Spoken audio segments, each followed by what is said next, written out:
प्रेमचंद द्वारा रचित नमक का दरोगा एक बहुचर्चित कहानी है जिसे आदर्शोन्मुख यथार्थवाद के एक मुकम्मल उदाहरण के रूप में देखा जा सकता है।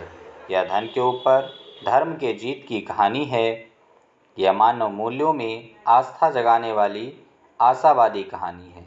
इसमें सत्यनिष्ठा, धर्मपरायणता और कर्तव्यनिष्ठा को सम्मानित किया गया है और इसे विश्व के दुर्लभ गुणों के रूप में व्याख्यायित किया गया है। कहानी का सारांश इस प्रकार है। जब से नमक बनाने पर रोक लगी तो सरकार में एक नया विभाग नमक विभाग बना।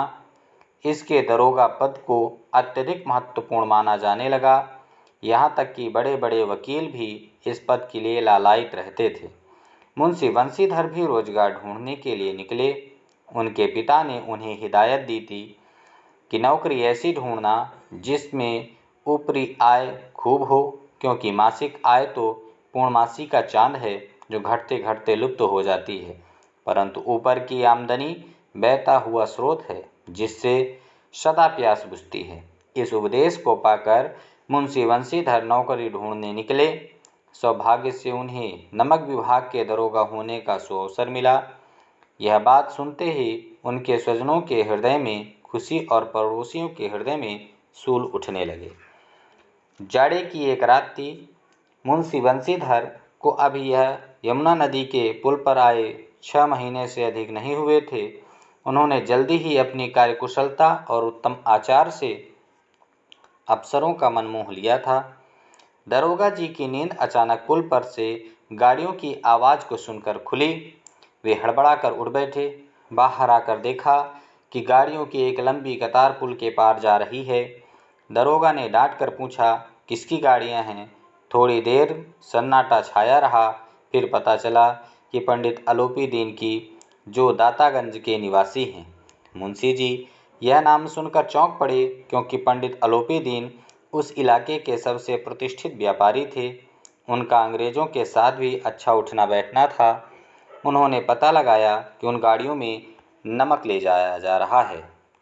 पंडित आलोपी दीन अपने सजीले रथ पर अर्धसुप्त अवस्था में चले आ रहे थे कि उन्हें समाचार मिला, दरोगा जी ने गाड़ियां रोक दी हैं और वे घाट पर आपको बुला रहे हैं।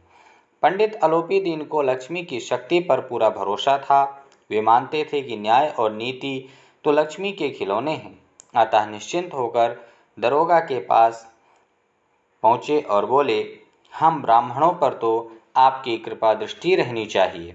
बंशीधर ने सरकारी हुक्म सुनाते हुए कहा, आपको गिरफ्तार किया जाता है। पंडित आलोपी दीन ने दरोगा के सामने 1000 से लेकर 40,000 तक की रिश्वत की पेशकश की, किंतु बंशीधर का ईमान नहीं डगमगाया। तब भी पंडित आलोपी दीन ने दया याचना की, आप ऐसा ना करें, हमारी इज्जत मिट्टी में मिल जाएगी। बंशीधर ने उसकी एक ना सुनी और अंततः धर्म ने धन को पैरों तले कुचल डाला, अर्थात पंडित आलोपी दीन हिरासत में ले लिए गए। अगले दिन हर व्यक्ति के जबान पर इस घटना की ही चर्चा थी। पंडित जी के व्यवहार की खूब निंदा हुई। बेईमानी और भ्रष्टाचारी अफसरों ने भी इसकी निंदा की। जब गर्दन झुकाए आलोपी दीन अदालत में पहुंचे तो मानो सारा शहर उन्हें इस हालत में देखने के लिए उमड़ पड़ा। अदालत में पहुंचते ही हालत बदल गई। यहाँ के सभी कर्मचारी उनके बिना दाम के गुलाम थे। सभी उनके हाथों में बिके हुए थे। तुरंत हलचल और भाग दौड़ शुरू हो गई। वकीलों की टीम ने मिलकर उन्हें बचाने के दांव पेच साधे। इधर बंशीधर के पास सत्य और स्पष्ट भाषण के सिवा कोई अन्य शस्त्र न था। परिणाम स्वरूप पक्षपात की ओर झुका। न्यायालय सेठ जी के चरणों में झुक गया। डिप्टी मजिस्ट्रेट ने लिखा, पंडित आलोपी दीन बहुत बड़े आदमी हैं, वे थोड़े से लाभ के लिए इतना छोटा काम नहीं कर सकते। मुंशी बंशीधर की नमक हलाली ने उनकी बुद्धि को भ्रष्ट कर दिया है, अतः उन्हें सावधान रहना चाहिए। यह फैसला सुनकर वकील उछल पड़े। आलोपी दीन मुस्कुराते हुए अदालत से बाहर निकले, जबकि बंशीधर को समाज से भी भरकर अपमानित किया। समाज ने भी मुंशी बंशीधर को जी भरकर अपमानित किया। बंशीधर को जीवन का यह खेदजनक अनुभव हुआ कि कोई भी सत्य के लिए समर्पित होने को तैयार नहीं है। वे बड़ी बड़ी उपाधियां, ढीले लंबे चोंगे, सब निरादर के योग्य हैं। सप्ताह बाद वंशीधर को नौकरी से मुअत्तल कर दिया गया। घर वालों ने यह समाचार सुना तो अपना माथा पीट लिया। पिता तो बहुत क्रुद्ध हुए। माँ और पत्नी ने भी नाराजगी व्यक्त की। एक सप्ताह बाद सेठ अलोपीदीन वंशीधर के घर पहुँचे। उन्हें आया हुआ देखकर वंशीधर के पिता अपनी बदकिस्मती और बेटे की मूर्खता का रोना रोने लगे। अलोपीदीन ने उन्हें ऐसा कहने और करने से रोका और कहा कि आपका बेटा कुल तिलक है। पुरुषों की कीर्ति उज्जवल करने वाले संसार में ऐसे कितने धर्मपरायण मनुष्य हैं जो धर्म पर अपना सब कुछ अर्पण कर सकें। उन्होंने वंशीधर से कहा कि इसे खुशामत ना समझिए, आपने मुझे परास्त कर दिया है। वंशीधर ने सोचा कि वे उसे अपमानित करने आए हैं, परंतु पंडित की बातें सुनकर उनका संदेह दूर हो गया। उन्होंने कहा कि यह आपकी उदारता है, आज्ञा दीजिए। अलोपीदीन ने कहा कि नदी तट पर आपने मेरी प्रार्थना नहीं सुनी, अब स्वीकार करनी पड़ेगी।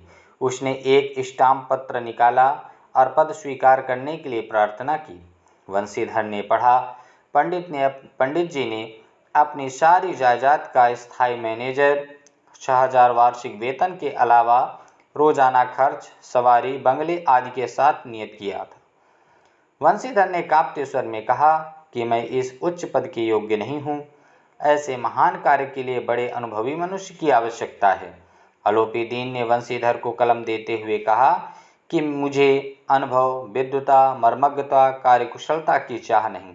परमात्मा से यही प्रार्थना है कि वह आपको सदैव वही नदी के किनारे वाला बेमुरव्वत, उद्दंड, कठोर परंतु धर्मनिष्ठ दरोगा बनाए रखे। वंशीधर की आंखें डबडबा आईं। उन्होंने कांपते हुए हाथ से मैनेजरी के कागज पर हस्ताक्षर कर दिए और अलोपीदीन ने मुंशी वंशीधर को गले लगा लिया।